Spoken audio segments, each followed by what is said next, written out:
Hey, welcome back. Well, actually, welcome to the inaugural. I know the lighting's fucked up. I'll fix it later.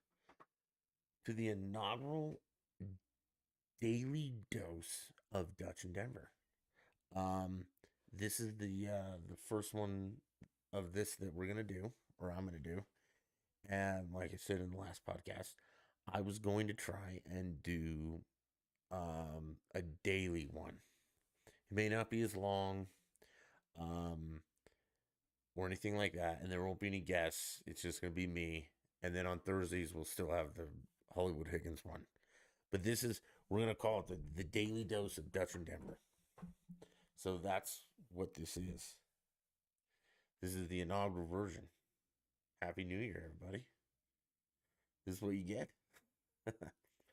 um so yeah, this is gonna be a daily podcast. That will be live, and I'm still debating whether we're gonna put it out to Apple and all those that people can listen to it. And I think we will until we build an audience for the live stuff. Um, and then we'll probably just do live because sometimes it's a pain to get it on all that. Today is January 3rd, right? Yeah, and we got a lot to talk about, man. This is probably going to be more sports oriented. Um, just because we got a lot of sports going on lately, and politics, frankly, depresses me, and I don't want to talk about that right now. So let's start off with sports. On last time, I hammered the Broncos and Russell Wilson for the response because if you guys weren't following along, they wrote an article how he's a prima donna little bitch, blah blah blah, all this stuff, and then a whole bunch of Bronco players like stepped up on Twitter and were like, "Oh no, he's not. We love him." Blah blah blah, all that shit. They lost on Sunday. I mean, they kind of made it close, but I don't think the Chiefs gave their all, and you still lost. So, great. You believe in a loser. Good job, Broncos. That's pretty typical for you guys. And while they did play better, I will give them that. I'm getting real sick of moral victories. In essence, like I don't believe in moral victories in professional sports. Like you still fucking lost. And if you feel good about your loss, fuck you. Um, Maybe when you're 5, there's a moral victory like, hey, son or daughter, you played hard, you gave it your all, and you still lost. That's not the way that professional sports work. Like, if you give your all and you still lose, it's because you suck. And maybe all of those articles were right. You really do suck. And no amount of teammates coming to your little aid and him crying at the podium over that shit. That's Bush League, ugh, fake, amateur, fake, phony bullshit. Okay? Maybe if you won football games, this wouldn't even be an issue. But it's an issue because we think you're not winning football games because of you being a prima donna diva little bitch. And then, your little nerd players come to your, like, oh, well, you know, they made me. Shut up, Judy. Why don't you do a little more? Why don't you catch some more footballs? Now, I know you don't get thrown to all the time, blah, blah. And you're hurt every other game and you got your own issues. But yeah, shut up. So, yeah, that's what the Broncos did. They lost again. So, all your tidings of joy and all that crap didn't help a bit. Um, I guess we should talk about the elephant in the room. So, I don't know how many of y'all watched Monday Night Football last night, but it was the Bills and the Bungles. And in the first quarter, there was a play where a Bills player was involved in a tackle or a hit,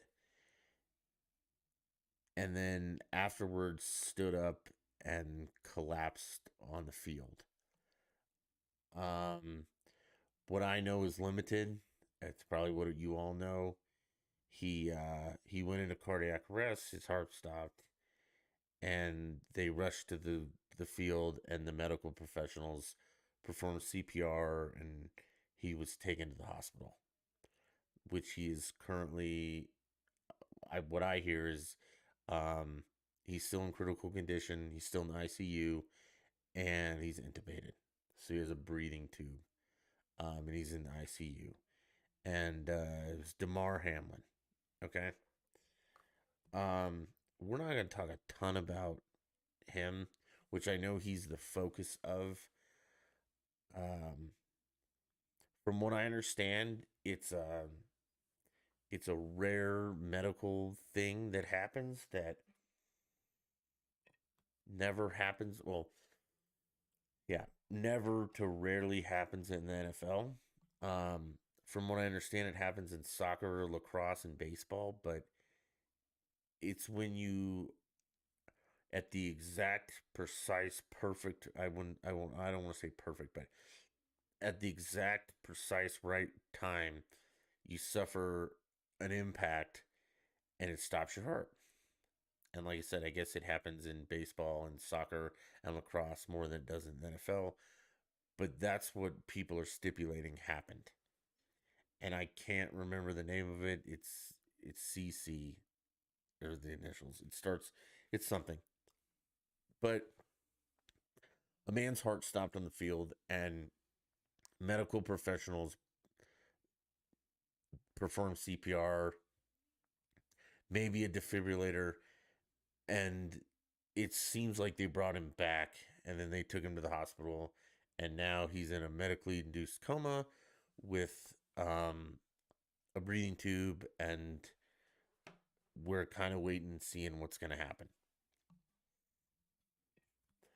Scary shit, to be honest. Like, you know, we watch the NFL, we enjoy it. Um, we watch guys get hurt, we watch guys succeed, but when they get hurt, it's like a knee or an ankle or a shoulder or a leg or something. It's very rarely life and death. Um, and this was life and death. I mean, a man's heart stopped on the field last night, which is, it's tough to reconcile with at any point. I mean, if a man's heart stops on the street, or a woman for that matter, but you know what I mean. If a person's heart stops anywhere, it's a big deal. It's a life and death kind of thing. Um, I think the NFL handled it the right way. They postponed the game. I know there's rumors that the NFL like told the teams you got 5 minutes to warm up and get back on the field. Uh, that's demonstrably false. That never happened. That was ESPN or whoever just making shit up for attention, which again I have a little bit of a problem with. But the NFL, as greedy and horrible as they really are, because they are. Let's not downplay that, and we'll get into that in a minute. But they did not say that to anyone. I think what took so long to call the game, and there's an article about it on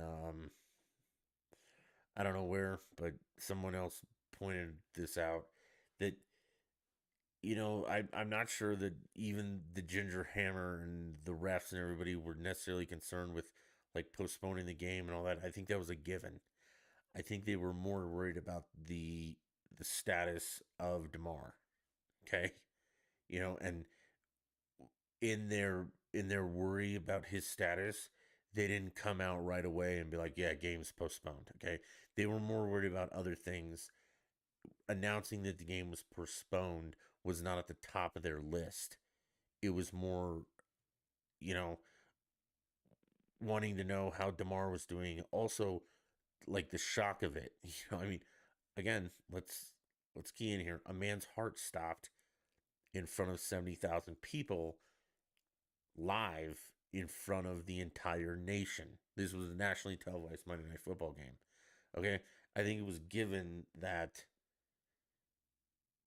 the game was going to be postponed. They didn't announce it immediately because they had other shit on their plate. So, as horrible as the NFL is with, their breast cancer, ooh, excuse me, all that, their breast cancer stuff that they put on that whole charade, and like 10% of the proceeds go. Well, whatever. Okay. They're still greedy, money hungry, but in this instance, they weren't. They did what was right. Obviously, it was going to be postponed. They didn't announce it immediately because you got a lot of things to coordinate, man. It's national television. You got sponsors, you got bookies, you got all this stuff that all take a backseat to the actual health of the man whose heart just stopped on the field. Okay. So I don't fault the NFL at all. I think they did exactly what they should have done. Good for them. Um,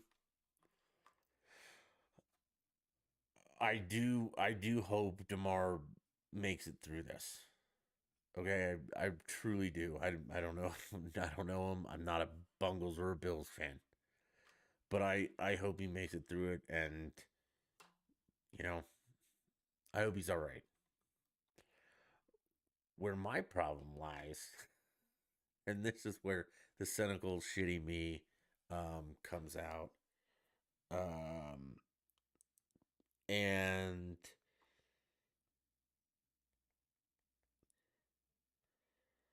so obviously on Twitter, everybody's like thoughts and prayers, which yep, I get that. Awesome. Um Skip Bayless tweeted some really dumb shit, but also made good points, kind of. And now in hindsight, he's not as heartless as he seemed, but still a piece of shit. Um, my issue lies with the how do I say this like tactfully? Okay, so Demar had like toys a toy drive for the holidays. And the holidays are over, so I don't know. And until last night, I guess no one knew about it because it wasn't doing well. And then all of a sudden, everyone just jumped on board and started donating to this toy drive. I mean, where were you when the guy didn't have a heart attack on the field? Nowhere to be seen? Yeah, because you're a piece of shit. Like, and that's where my whole issue is that I mean, and this is a bigger problem with us as a society is like we only come together over tragedy. Like, why weren't you flooding this man's toy drive prior to him having a heart attack on the field? Because you didn't give a shit. But as soon as, he has a heart attack on the field, now it's time to go pump this thing up. No, you're just a pretentious piece of shit.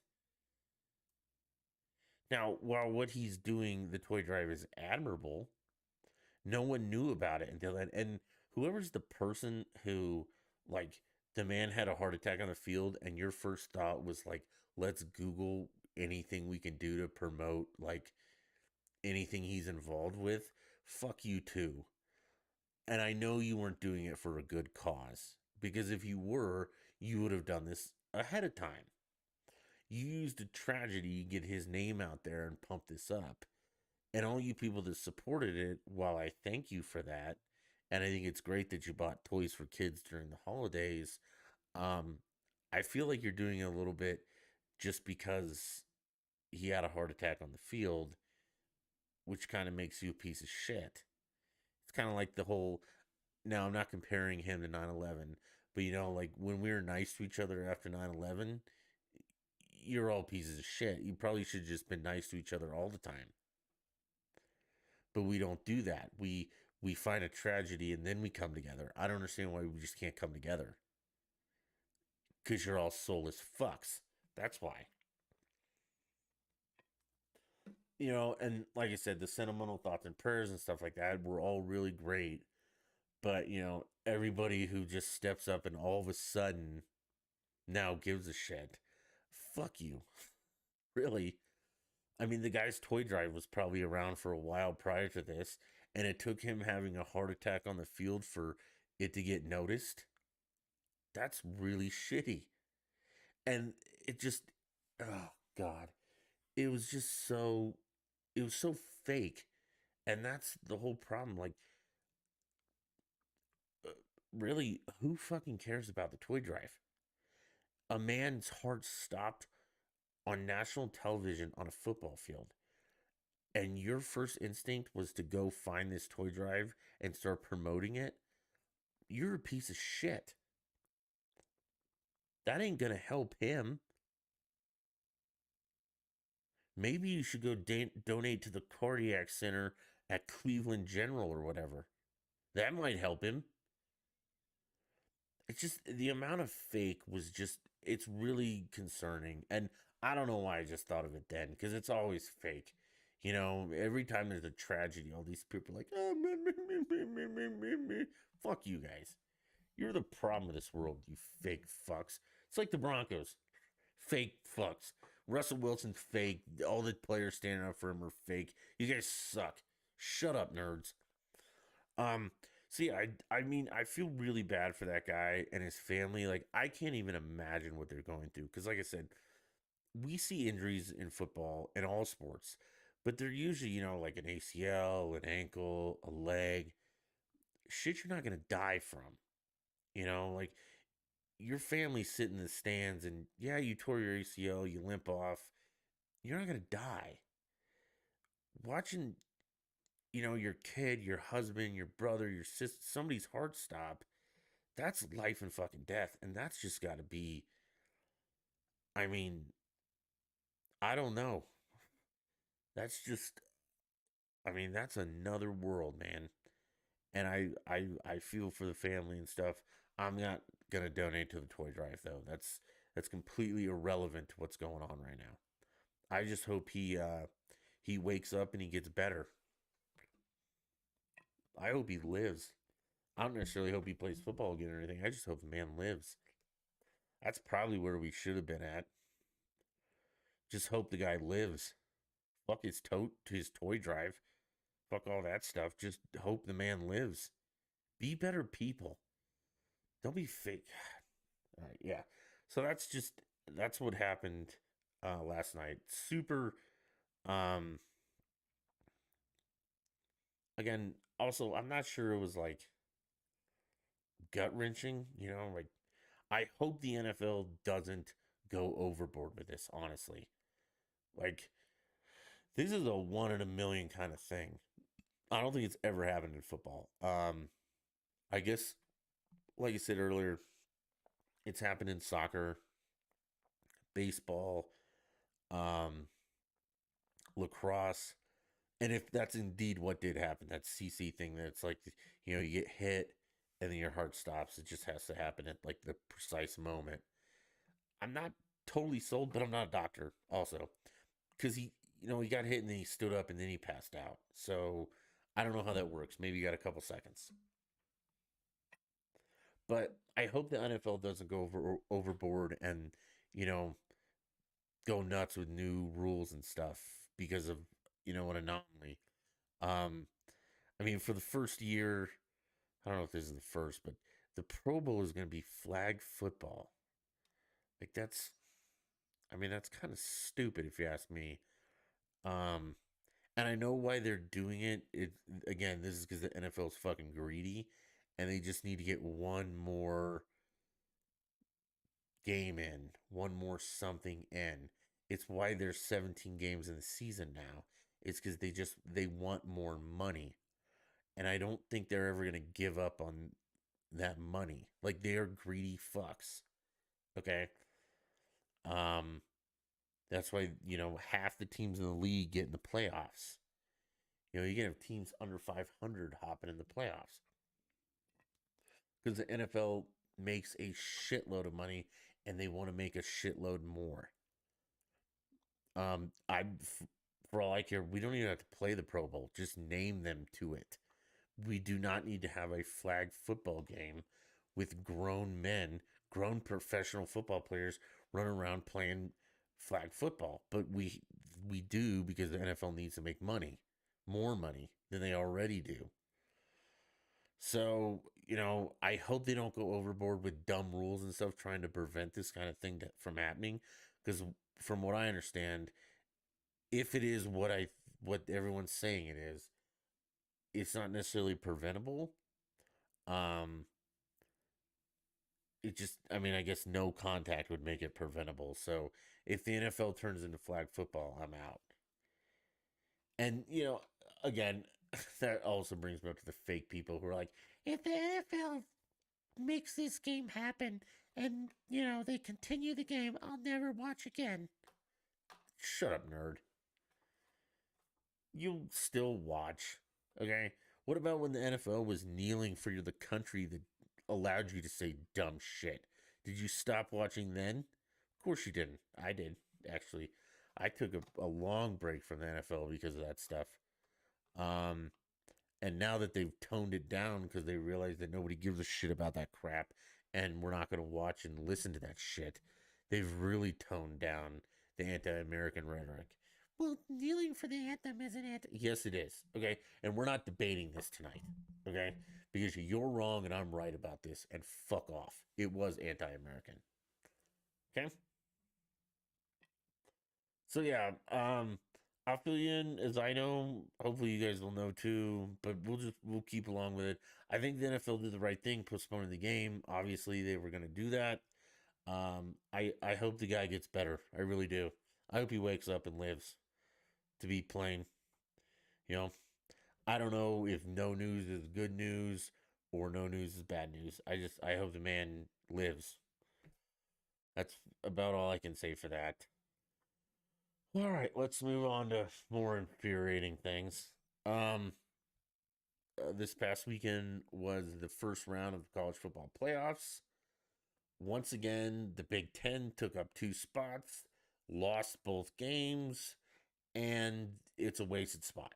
So, again, you know my feelings of the Big Ten. I think they play in a bubble of mediocre teams and they come out with good records because they, like two good two Big Ten teams, Michigan and Ohio State, play shit teams all year long, and they come out with good records. And then they have to go play an actual good team, and they end up losing. Now, this year's game was closer. I will give you that. Both games were closer. Good games, exciting games.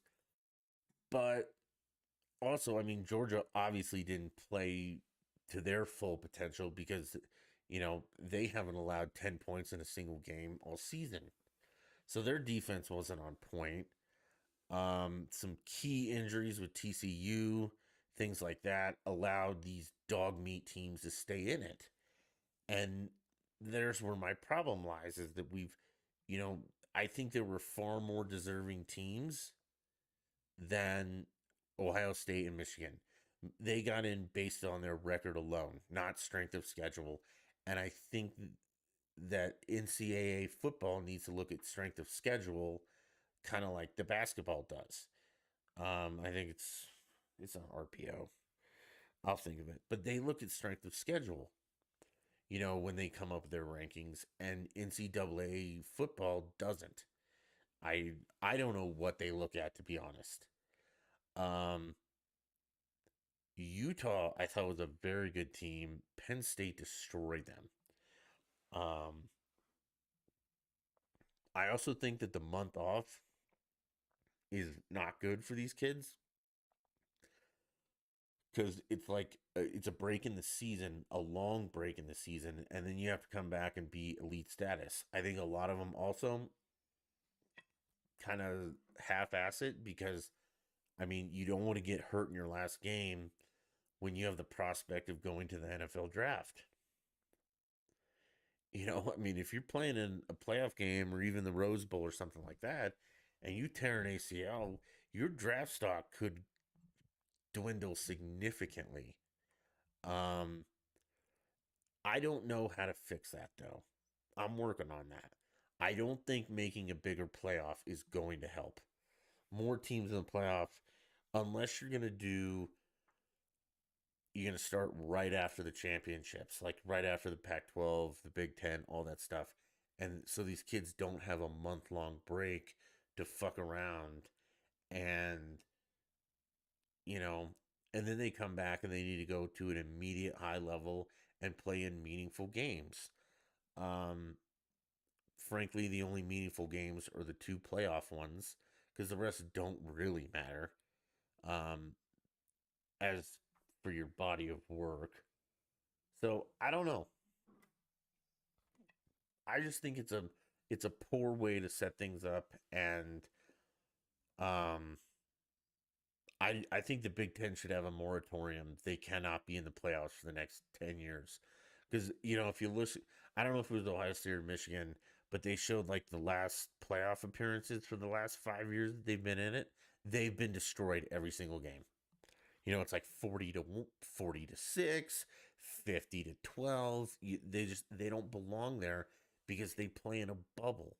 They play in a Big Ten bubble of shit teams, and they have a good record because they only play shit teams. Now, I think it'll be super interesting when SC and I think it's UCLA go into the Big Ten. Is it next year? Or is it this year? Is it 2023 or 2024? It doesn't matter. They're going to destroy those fucking teams. I mean, depending if they still, I don't know if Big Ten does North and South, things like that, but that'll be one loss or two losses immediately. Because I truly believe that SC, let me say this and then I'll fix it. I think SC and UCLA could beat Ohio State and Michigan both this year. Easy. I think Utah could beat them. I think Penn State could. I think of the majority of the teams, Alabama could beat them. Georgia definitely did. TCU did. Injuries, month off, things like that. Yeah, they don't belong there. That's not to say that they won't in the future, but right now they don't because they play in a bubble.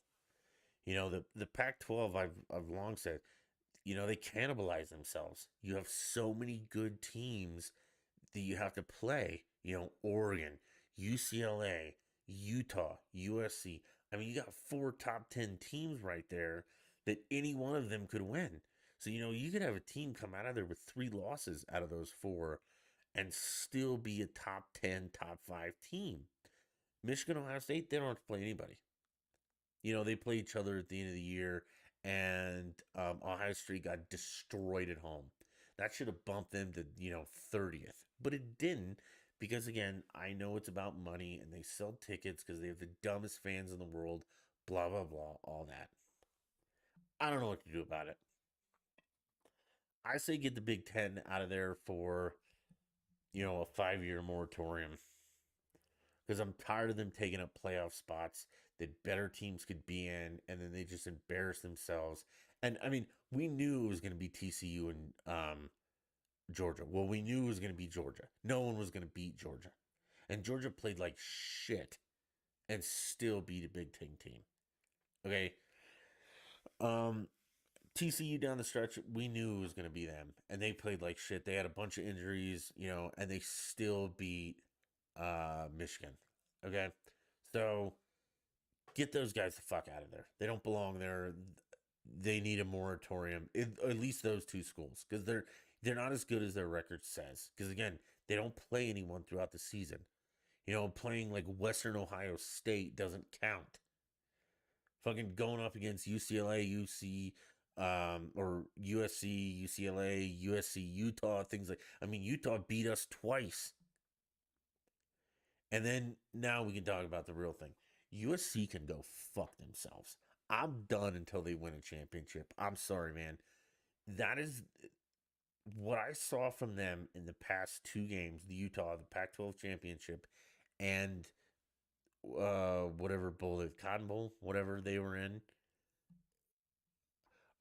I've never in the history of my sports watching, which started when I was born probably, have seen a poor performance on defense than the two SC games. I don't want a single player to come back from that defense. That was the most disgusting, pathetic, embarrassing, horseshit, half dick, limp ass piece of crap performance I've ever fucking seen in my life. The USC defense is arguably the worst defense to ever step foot on a football field. There are toddlers that could do better than they did. Fuck, a 5-year-old could literally fall down and trip a running back up better than collegiate athletes on that team could have done.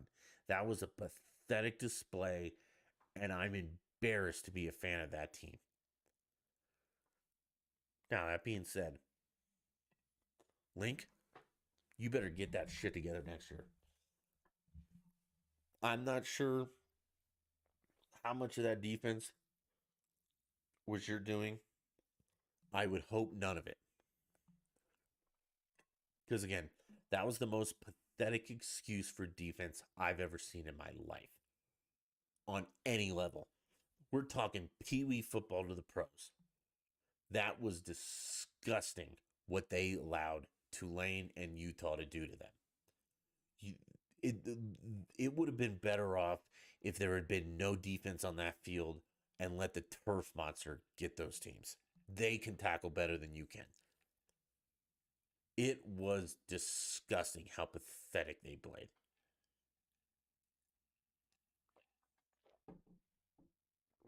I'm also pretty pissed off because I had a 3-leg parlay going, and the third leg of that parlay was SC -2. So all you had to do was win by 2 or more, and I would have won a ton of dough on a very small bet.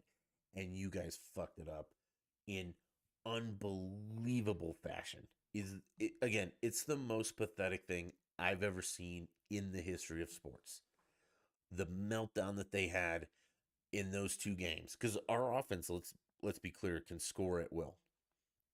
The only problem is that sometimes Caleb overthrows and maybe we don't score that round, but then our defense lets them score immediately and without fail either, and it's absolutely pathetic.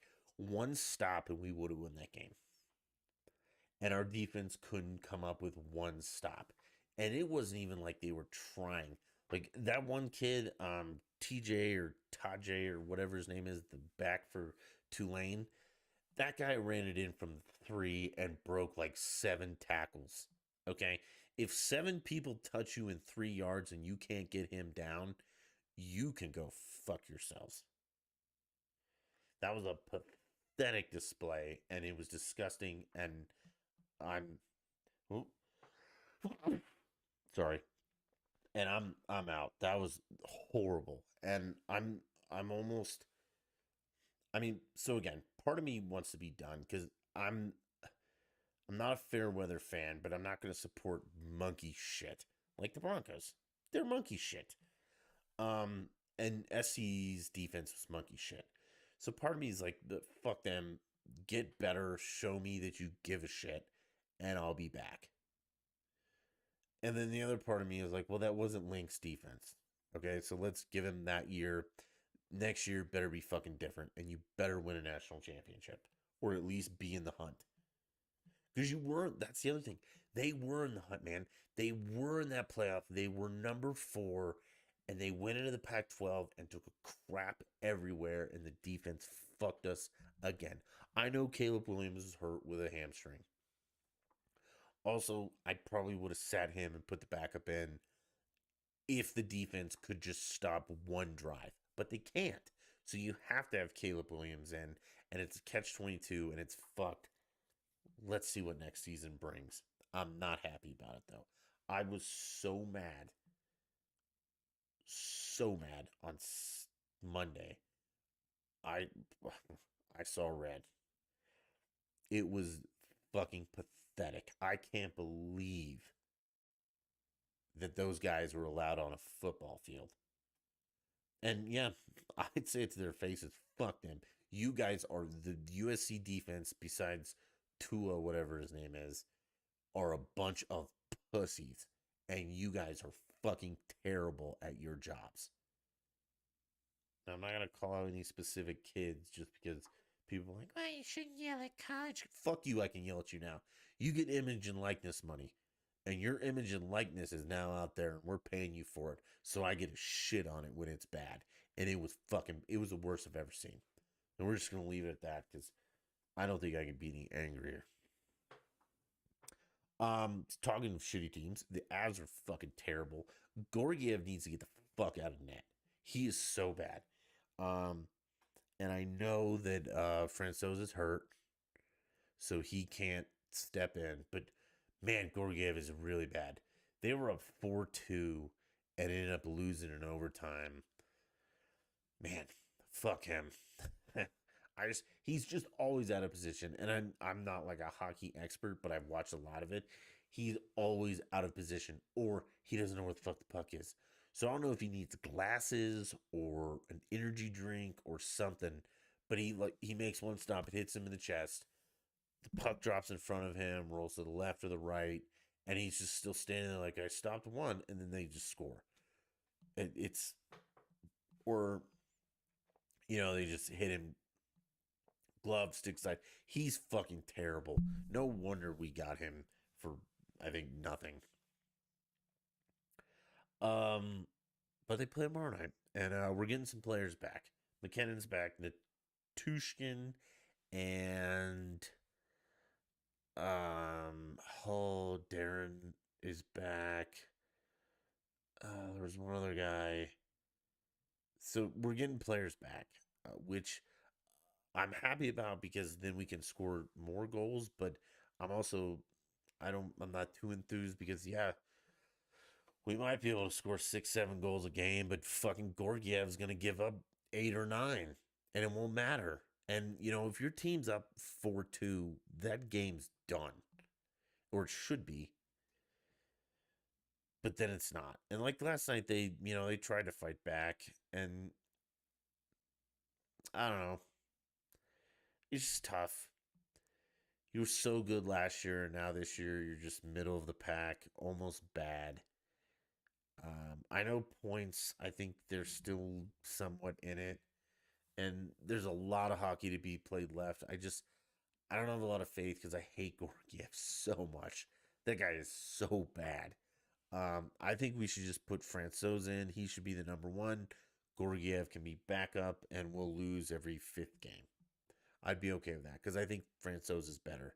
I also think that the musical chairs with the goalies, like Francouz, when Francouz is healthy, Francouz, Gorgiev, blah, blah, back and forth, you can't really get in a rhythm, playing every other game, every 3rd game. It's not a rhythm. And even for Gorgiev, like if he was the guy, Francouz should play, every 10th, 12th, 20th game. Just give him like one night off. But, everybody else plays it all the time. You should too. So I don't know where we're at with that. Also, the lines look funny. Man, excuse me. They don't look as good as they used to. And I know injuries. We've got more people hurt than anyone. Okay? Like half of our team's fucking hurt. So maybe when they're back, I just hope it's not too late. Like we're not too far behind and we have to like win 30 games in a row. Because that's tough on any team. But I'm still optimistic. I still just hate Gorgiev. So let's see. Football's over. The Broncos are not going to be in the playoffs. They've been eliminated since week 1. College is done, except for the national championship, which I think Georgia pulls it out. If I get a good line on TCU, like 8, I'll take them because I think they lose by 3 or a touchdown. But it definitely double digits. I'll hit that real hard. Gambling didn't go great either. We'll talk about gambling on this too. So sports gambling. I won't go over my bets right now because this is almost turning into a full podcast. But yeah, it was just people not covering points, spreads. parlay, stuff like that. It wasn't bad. I think I came out like plus 1 unit or 2 units for the weekend, which I mean isn't bad, but I lost a lot of stuff I should have won. But hey, we'll keep going. So we'll hit the national championship pretty hard. We'll start doing some hockey stuff. I can't get into basketball. I've really tried. That one guy, Luca, had a great game the other night. I missed it because I don't care. Um, you know, and then hey, come February, we're on baseball, man. Cardinals made some moves, or a move, got a catcher to replace Yachty. I'm still worried about their pitching. We'll talk about that as we get more into baseball season. But hey, this has been fun. The first daily dose of Dutch in Denver. That's what we're gonna. So these will be labeled as daily dose of Dutch in Denver, and then the date. Like this one's 1/3. Yeah, daily dose of Dutch in Denver 1/3. Um,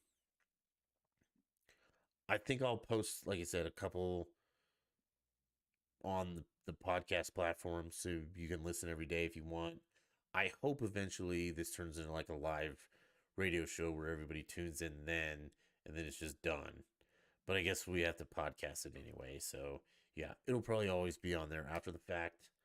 And we'll go from there. So I will catch you guys tomorrow for hopefully the second daily dose of Dutch in Denver. And like I said, I'm going to try and do these every day, not the weekends. Saturday, Sunday, nah. This will be like a Monday through Friday thing, and we'll still do the Thursday podcast. I'm not sure if I'll do a daily dose like Thursday morning and then a podcast Thursday night, or Thursday night will just be the podcast. So we'll really only do 4 days a week. Still trying to work some of this stuff out. Gaming is coming back. I just don't know when. I'm still not like, oh my God, I got to play this. So we'll go from there. I hope y'all enjoyed tonight's podcast. Sometimes they will be in the morning during the day. Sometimes they will be at night. And we'll see how this works out. Comments, all that shit, greatly appreciated. Let me know you guys want it in the morning, you want it at night, afternoon, evening. The socials are at the top up there. Follow me on Twitter, Facebook, YouTube. TikTok's done. I deleted that. It's not for me, man. I can't. Too many chai comms. Snapchat, no, can't do that either. So let's do Twitter, Facebook, and YouTube, and then we'll go from there. I appreciate everyone listening, everyone watching. Happy New Year, and I'll catch you guys tomorrow.